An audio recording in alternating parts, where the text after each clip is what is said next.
Hi everybody, ഞാൻ Jasmine. ഞാനൊരു mental health പ്രൊഫഷണലാണ്. ഇവിടെ നമ്മൾ ഇന്ന് സംസാരിക്കുന്നത് കൗൺസിലിംഗ് അല്ലെങ്കിൽ തെറപ്പിയെ കുറിച്ചാണ്. കഴിഞ്ഞ വീഡിയോയിൽ കൗൺസിലിംഗ് എങ്ങനെ ഒരാൾക്ക് സഹായകരമാകും എന്നുള്ളത് നമ്മളൊന്ന് ബ്രീഫായിട്ട് ചർച്ച ചെയ്തു. നിങ്ങൾ ആരെങ്കിലും ഒരു കൗൺസിലിംഗ് അല്ലെങ്കിൽ ഒരു തെറപ്പി സെഷനിൽ പോകുമ്പോൾ ആദ്യത്തെ ഒരു എൻകൗണ്ടർ, ഫസ്റ്റ് സെഷൻ എങ്ങനെയായിരിക്കാം എന്നുള്ളത് ഒന്ന് നോക്കാം. പല ആളുകളും ഒരു ക്രൈസിസ് സമയത്താണ് ആരെങ്കിലും പ്രൊഫഷണലിൻ്റെ അടുത്ത് പോകാം എന്ന് കരുതുന്നത്. അപ്പോൾ എപ്പോഴും ക്രൈസിസിൽ എത്തുന്നതിന് മുൻപ് തന്നെ ഒരു സപ്പോർട്ട് എടുക്കുന്നതാണ് ആ സാഹചര്യം മാനേജ് ചെയ്യാൻ സഹായകരമാവുക. എങ്കിലും ക്രൈസിസിലാണെങ്കിലും ഒരു പ്രൊഫഷണലി ട്രെയിൻഡ് ആയിട്ടുള്ള ഒരു വ്യക്തിയുടെ അടുത്ത് പോകാൻ എല്ലാവരും ശ്രദ്ധിക്കുക എന്നുള്ളതാണ്. ആരാണ് പ്രൊഫഷണലി ട്രെയിൻഡ് എന്നുള്ളത് നമുക്ക് അവരുടെ ക്വാളിഫിക്കേഷൻസ് നോക്കാൻ പറ്റും. അതൊരു സൈക്യാട്രിസ്റ്റോ സൈക്കോളജിസ്റ്റോ സൈക്യാട്രിക് സോഷ്യൽ വർക്കറോ കൗൺസിലറോ ഒക്കെ ആകാം. അവരുടെ ക്വാളിഫിക്കേഷൻ, ട്രെയിനിങ്, എത്ര വർഷത്തെ പരിചയം, എത്ര ആളുകളെ അവർ കണ്ടിട്ടുണ്ടാകാം, ഇങ്ങനെയുള്ള കാര്യങ്ങളൊന്ന് നോക്കുന്നത് നന്നാകും.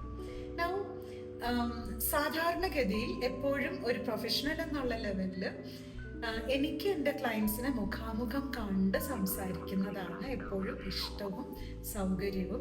അതിൻ്റെ ഒരു ക്വാളിറ്റിയും ഒക്കെ അങ്ങനെ ചെയ്യുമ്പോഴാണ്. പക്ഷെ ഇന്നത്തെ കാലഘട്ടത്തിൽ പ്രത്യേകിച്ച് കോവിഡ് ഒക്കെ വന്നത് മുതൽ നമ്മൾ ഓൺലൈൻ സെഷൻസും കുറേ അധികം ചെയ്യുന്നുണ്ട്, ഓൺലൈൻ സെഷൻസ് പ്രൊമോട്ട് ചെയ്യുന്നുണ്ട്. ഒരു വ്യക്തി ഒരു ഫസ്റ്റ് സെഷനിൽ വരുമ്പോൾ തന്നെ ഇത്തരം കാര്യങ്ങൾ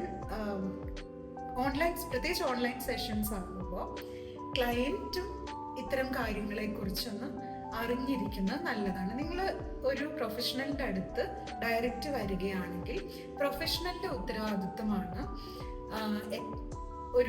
എത്ര സമയമാണ് കൊടുക്കുന്നത് എന്നുള്ളത്, പിന്നെ എവിടെയാണ് ഈ സെഷൻസ് നടക്കുന്നത്, ആ സെഷൻസ് നടക്കുന്ന സ്പേസ് ഏതാണ്, ആ സ്പേസിൽ പ്രൈവസി ഉണ്ടോ, അതായത് നമ്മൾ സംസാരിക്കുന്നത് വേറെ ആരും കേൾക്കാതെ ഇരിക്കുന്ന ഒരു സാഹചര്യമുണ്ടോ എന്നുള്ളത്.